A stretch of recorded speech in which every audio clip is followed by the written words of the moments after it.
మూవీలో ఆయన్ని దొంగ అన్నారు, ఆయనేమో రాజసం ఉట్టిపడేటువంటి రాజులా కనపడుతున్నాడు. మూవీలో పవన్ అన్న సీన్ ఉంటుంది మచిలీపట్నంలో, అబ్బో నా భూతన భవిష్యత్తు అనమాట, వేరే లెవెల్లో ఉంది ఎంట్రీ సీన్ అయితే. Hello guys, welcome to review of the movie Harihara Veeramallu, acted by power star Pawan Kalyan garu, Nidhi Agarwal garu, directed by Krish Jagarlamudi and A M Jyothikrishna. ఇక మూవీ చూసిన తర్వాత నాకు ఎలా అనిపించిందంటే, పవన్ ఫ్యాన్స్ పండగ చేసుకోండి, ఇలాంటి పండగ కాదు, ఓవర్ మాస్ పండగ చేసుకోండి. ఇక మూవీలో పవన్ అన్న ఎంట్రీ సీన్ ఉంటుంది మచిలీపట్నంలో, వేరే లెవెల్లో ఉంటుందన్నమాట. పవన్ అన్న ఎంట్రీ కానీ, పవన్ అన్న ఎంట్రీ అయినప్పుడు వచ్చేటువంటి బీజిఎం కానీ, అక్కడ ఉన్నటువంటి సినిమాటోగ్రఫీ కానీ పీక్స్లో ఉంటుందన్నమాట. ఇక టోటల్గా మూవీ ఎలా ఉందండి చెప్పే ముందు, మూవీ ఫ్యామిలీతో చూడొచ్చు అండ్ చూడొచ్చు, ఎటువంటి అడల్ట్ కంటెంట్ లేదు. ఇక మూవీ స్టోరీ విషయానికి వస్తే, మన పవన్ అన్న అదే మన హరిహర వీరమల్లు చిన్నపాటి వజ్రాల దొంగ అనమాట. అలా వజ్రాల దొంగతనం చేస్తూ ఒక రోజున మచిలీపట్నంలో వజ్రాల దొంగతనం చేస్తుంటే ఒక రాజు కనపడతాడు. ఈయన ప్రతిభ చూసి రాజు ఈయనకు ఒక పెద్ద పని అప్పు చెప్తాడు, అదే కోహినీరు వజ్రాన్ని దొంగతనం చేసి తీసుకురావాలి. ఈయన వెళ్తాడు, వెళ్ళినాక ఏమైంది, ఆయన తీసుకొచ్చాడా లేదు, ఇదంతా ఇక మూవీలో చూడాలి. ఇది ట్రైలర్ చూసినా మ్యాక్సిమం అర్థమవుతుంది. ఇక మూవీలో ప్లస్ పాయింట్ విషయానికి వస్తే, సినిమాలో మెయిన్ ప్లస్ పాయింట్ పవన్ అన్న. సినిమా అంతా పవన్ అన్నే కనపడతాడు. సినిమా ఆయన భుజాల మీద తీసుకెళ్ళాడని చెప్పొచ్చు అనమాట. అంటే సినిమాలో ఆయన లుక్స్ కానీ, ఆయన లుక్స్ ఎలా ఉంటాయి అంటే, అదే చెప్పింది, ఆ మూవీలో ఆయన దొంగ అన్నారు కానీ ఆయన దొంగలాగా ఎక్కడ కనపడ్డు. ఆయన బీడి కానీ, మేస్ కట్టు కానీ, అంటే ఒక రాజసం ఉట్టిపడేటువంటి రాజులా ఉంటాడు ఆయన, దొంగలాగా ఎక్కడ కనపడలే నాకైతే మూవీలో. దాంతోపాటు పవన్ అన్న యాక్షన్ సీన్స్లో ఆయన ఏదో మార్షల్ ఆర్ట్స్ ఏదో నేర్చుకున్నారు కదా, సో ఆయన ఎఫెక్ట్ అయితే కనపడుతుంది అనమాట. ఆ మార్షల్ ఆర్ట్స్ సంబంధించిన ఫైట్స్ కానీ చాలా బాగా చేశారు. దాంతోపాటు ఆయన కామెడీ టైమింగ్ కూడా చాలా బాగుంటుంది. సో ఇలా మెయిన్ ప్లస్ పాయింట్ ఏంటంటే, మూవీకి అతి పెద్ద మెయిన్ ప్లస్ పాయింట్ పవన్ అన్న యాక్టింగ్, ఆయన లుక్స్. సో దాంతోపాటు ఇంకొక మెయిన్ ప్లస్ పాయింట్ అంటే సినిమాలో ఫస్ట్ హాఫ్ అనమాట. సో ఫస్ట్ హాఫ్ అంతా అలా సరదాగా సాగిపోతూ ఉంటుంది, ఎక్కడ కూడా బోర్ కొట్టదు. దాంతోపాటు ఆయన ఎంట్రీ సీన్ ఏదైతే మచిలీపట్నంలో ఎంట్రీ సీన్ అని చెప్పాను, ఎంట్రీ సీన్ కూడా చాలా బాగుంటుంది. సరదాగా ఫస్ట్ హాఫ్ అంతా పవన్ అన్న కామెడీతో సరదాగా అలా సాగిపోతుంది. సాంగ్స్ కూడా బాగానే ఉంటాయి. అలా ఫస్ట్ హాఫ్ అంతా సరదాగా సాగిపోతూ ఉంటుంది, ఎక్కడ కూడా బోర్ కొట్టదు. ఒక మైండ్ బ్లోయింగ్ ట్విస్ట్తో ఇంటర్వెల్ అయితే పడుతుంది. సో ఇలాగ ఫస్ట్ హాఫ్ అంతా సాగిపోతూ ఉంటుంది. ఈ మూవీలో ఇంకో ప్లస్ పాయింట్ ఏంటంటే, కీరవాణి గారి మ్యూజిక్ అనమాట. సో ఫస్ట్ హాఫ్ నుంచి లాస్ట్ వరకు ఎక్కడా కూడా కాంప్రమైజ్ అవ్వకుండా ఆయన మ్యూజిక్ అయితే ఉంటుంది. పర్టికులర్గా పవన్ అన్న ఎంట్రీ సీన్స్లో ఆయన బీజం అయితే వేరే లెవెల్ అని చెప్పొచ్చు.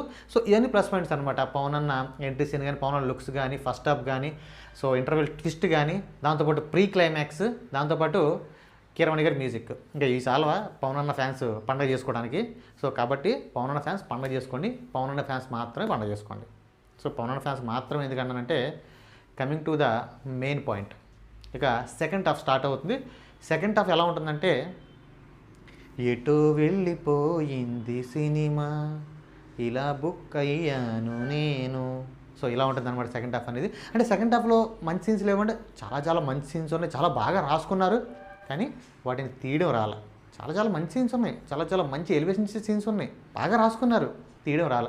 అంటే మూవీకి ఇద్దరు డైరెక్టర్స్ మారారు కదా, కృషి గారును జ్యోతికృష్ణ గారు, కనపడుతుంది ఆ తేడా కనపడుతుంది అనమాట. సెకండ్ హాఫ్ స్టార్ట్ అయిన దగ్గర నుంచి ఇక పరీక్ష మొదలవుద్ది అనమాట. పేషెన్సీకి పరీక్ష పెడతారు వీళ్ళు.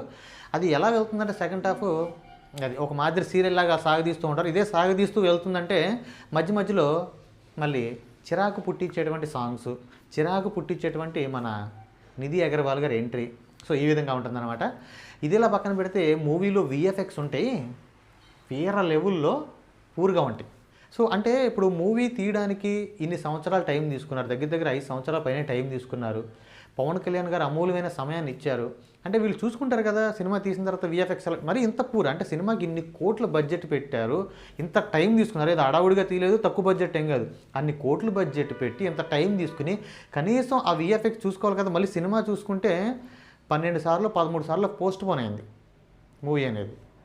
సో మరి ఏం అడావుడిగా ఏం తీయలేదు కదా, మరి ఈ విఎఫ్ఎక్స్ చూసుకోరు ఏంటో, వెరీ పూర్గా ఉన్నాయి. పర్టికులర్గా గుర్రం మీద వెళ్ళే సీన్స్ అయితే చాలా దరిద్రంగా ఉన్నాయని చెప్పొచ్చు, అంత వెరీ పూర్గా ఉన్నాయి. అయితే పవన్ ఫ్యాన్స్కి అయితే చెప్తున్నాను కదా, ఫస్ట్ హాఫ్ అనేది సరిపోతుంది. పవన్ కళ్యాణ్ గారి కోసం సినిమా చూడాలంటే ఫస్ట్ హాఫ్ కోసం వెళ్ళండి, సినిమా ఖచ్చితంగా వెళ్ళాలి, ఫస్ట్ హాఫ్ కోసమే వెళ్ళాలి, పవన్ కళ్యాణ్ గారి కోసమే వెళ్ళాలి. ఇక సెకండ్ హాఫ్ వచ్చేసి వెరీ పూర్ అనమాట. సో ఇక సెకండ్ హాఫ్ అంతా కూడా ఎక్కడ కూడా అందులో ప్లస్ పాయింట్ చెప్పుకోవడానికి ఏమీ లేదు. ఇక సెకండ్ హాఫ్ అంతా వెరీ స్లో ఉంటుంది, మధ్యలో అన్నెసెసరీ సాంగ్స్ వస్తూ ఉంటాయి, అన్నెసెసరీ హీరోయిన్ ఎంట్రీ ఉంటుంది, విఎఫ్ఎక్స్ పూర్గా ఉంటాయి. ఇక క్లైమాక్స్ అయితే అంతే, ప్రీ క్లైమాక్స్ బాగానే ఉంటుంది కానీ క్లైమాక్స్ కూడా అంతేం లేదు. సో ఇక సెకండ్ హాఫ్ తీసేయండి. ఫస్ట్ హాఫ్ అయితే చాలా బాగుంది. పవన్ అన్న ఫ్యాన్స్కి అయితే పండుగ చేసుకోవడానికి ఫస్ట్ హాఫ్ సరిపోతుంది. ఇక పవన్ అన్న కోసం మాత్రమే సినిమా చూడాలి, పవన్ అన్న చూసి చాలా రోజులు అయింది కదా, పవన్ అన్న కోసం సినిమా చూడాలంటే ఫస్ట్ హాఫ్ వరకు అయితే చూడొచ్చు. ఫస్ట్ హాఫ్ నుంచి అయిపోగానే ఇంకా వచ్చాను థియేటర్లోంచి, అదేం కాదు. ఇది ఇలా పక్కన పెడితే మళ్ళీ పార్ట్ 2 యుద్ధ భూమి అని చెప్పేసి మళ్ళీ అనౌన్స్ చేశారు. నాకు తెలిసి అది రాదు, మ్యాక్సిమం అది రాదనమాట. సో ఆ విధంగా ఉందన్నమాట.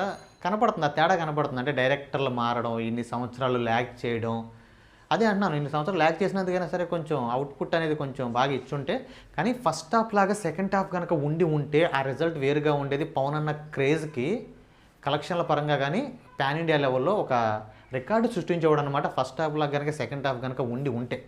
సో ఇక్కడ ఒక పెద్ద మైనస్ అయిపోయింది. సో ఓవరాల్గా ఇది హరిహర వీరమల్లుకి సంబంధించినటువంటి మూవీ రివ్యూ విన్న తర్వాత మీకేమనిపించింది కింద కామెంట్ చేయండి. వీడియో నచ్చితే ఒక చిన్న లైక్ చేయండి. మరిన్ని ఇలాంటి కంటెంట్ వీడియోల కోసం మా ఛానల్ని సబ్స్క్రైబ్ చేయండి. Thank you.